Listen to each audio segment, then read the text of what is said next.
نحمدہ و نصلی علی رسولہ الکریم بسم اللہ الرحمن الرحیم۔ عزیز طلبہ السلام علیکم ورحمۃ اللہ وبرکاتہ۔ آج کی اس ویڈیو کے اندر ہم حصہ نثر کا سبق نمبر 2 اور فہرست کے اعتبار سے سبق نمبر 4 سبق نظریہ پاکستان کا بقیہ حصہ پڑھیں گے۔ صفحہ نمبر 24 اس کا کچھ حصہ ہو گیا تھا، ایک پیراگراف ہو گیا تھا شروع میں، اور یہاں سے ہم نے شروع کرنا ہے دوسرا پیراگراف۔ قومیت کی دوسری بنیاد، قومیت کی بنیادیں چل رہی تھیں۔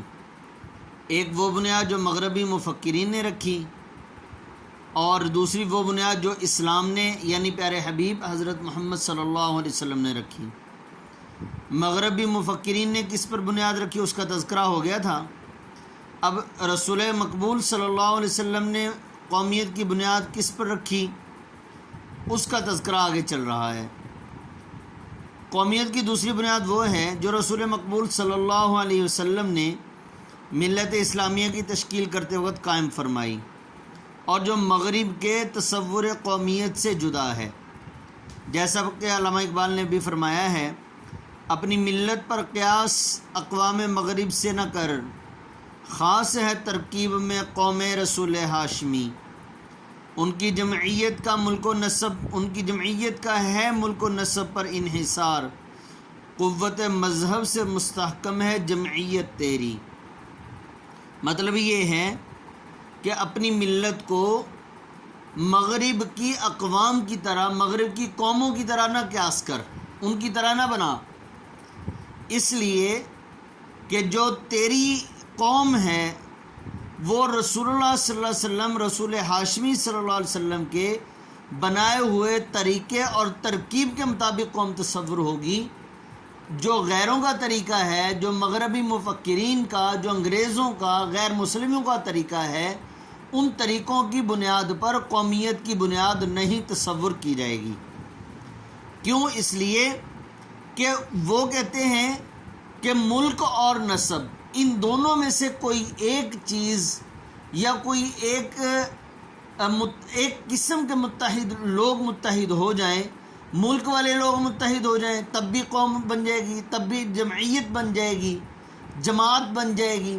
اور اگر ایک نسب والے لوگ آپس میں مل جاتے ہیں تب بھی جماعت بن سکتی ہے، ایک قوم بن سکتی ہے۔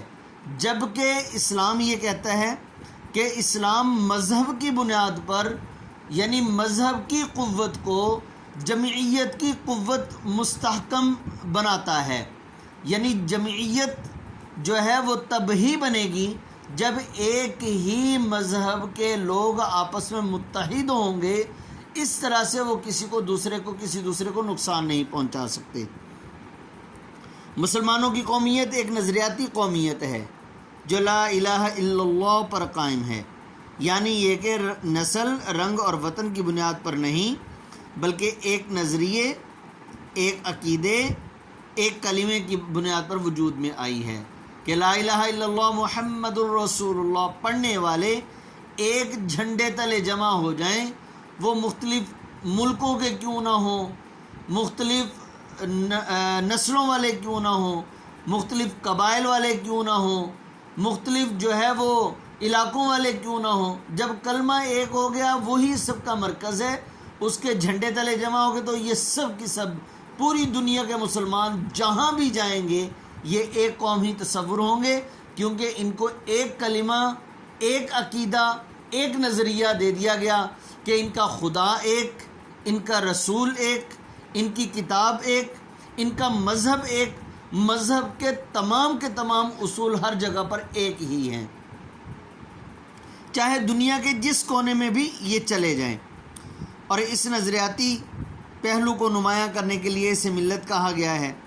ایسی نظریاتی قومیت میں ہر نسل، ہر رنگ اور ہر جغرافیائی خطے کے لوگوں کے لیے جگہ ہوتی ہے، اور حقیقت یہ ہے کہ جنوبی ایشیا کے مسلمانوں کو، جن میں ہر نسل، ہر رنگ اور مختلف جغرافیائی خطوں کے لوگ شامل تھے، ایک ایسی قوم کے ماتحت اقلیت بن کر رہنا منظور نہ تھا جو اسلامی قومیت کے برعکس ذات پات، چھوت چھات اور بت پرستی کے بندھنوں میں جکڑی ہوئی تھی۔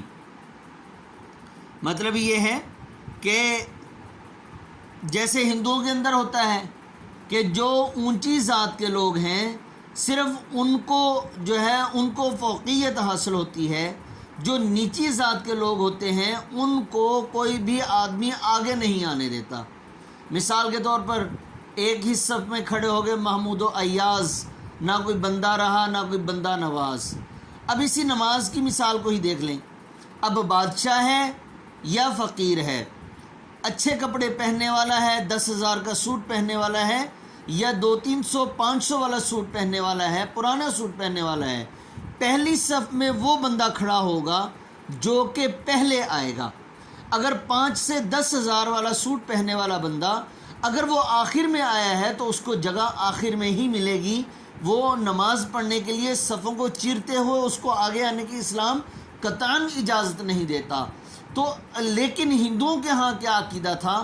ہندوؤں کے ہاں عقیدہ یہ ہے کہ اگر اونچی ذات کا آدمی ہے وہ چاہے آخر میں بھی آئے اس کو پہلے بٹھانا ہے، اور اگر نیچی ذات کا آدمی ہے اگر وہ پہلے بھی آ جائے جتنا ہی پہلے کیوں نہ ہو اس کو آخری صف میں جگہ ملے گی، اور نیچی ذات کے لوگوں کو اونچی ذات کے لوگوں کی عورتوں کی طرف مردوں کی طرف دیکھنے کی اجازت نہیں ہوتی، حتیٰ کہ ان کی آنکھیں نکال لی جاتی، ان پر ظلم کر دیا جاتا ہے۔ اور نیچی ذات کے لوگوں نے اگر اونچی ذات کے لوگوں کے کسی برتن کو ہاتھ لگا لیا تو اس برتن کو ناپاک تصور کیا جاتا تھا۔ لیکن اسلام ایسا مذہب نہیں ہے۔ اسلام نے ذات پات اور چھوت چھات کے بندھنوں کو ختم کر دیا، اور اس نے کہا جس نے لا الہ الا اللہ پڑھ لیا وہ کالے رنگ کا ہی کیوں نہ ہو وہ گورے رنگ کے برتن کو ہاتھ بھی لگا سکتا ہے اور اس کی برابری بھی کر سکتا ہے۔ اسلام نے یہ فرق ختم کر دیا ہے۔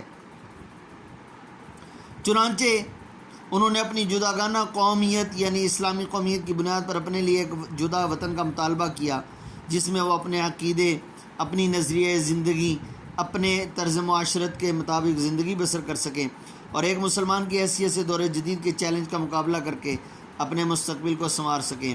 ہمیں اس بات کو بھی اچھی طرح ذہن نشین کر لینا چاہیے کہ نظریہ پاکستان میں اسلامی زندگی اور قدروں کا تصور بنیادی حیثیت رکھتا ہے اخوت، مساوات، عدل۔ اخوت کہتے ہیں بھائی چارے کو، مساوات برابری کو کہتے ہیں، عدل انصاف کو کہتے ہیں، دیانت دیانتداری کو کہتے ہیں، خدا ترسی، انسانی ہمدردی اور عظمت کردار کے بغیر نظریہ پاکستان کو فروغ نہیں ہو سکتا۔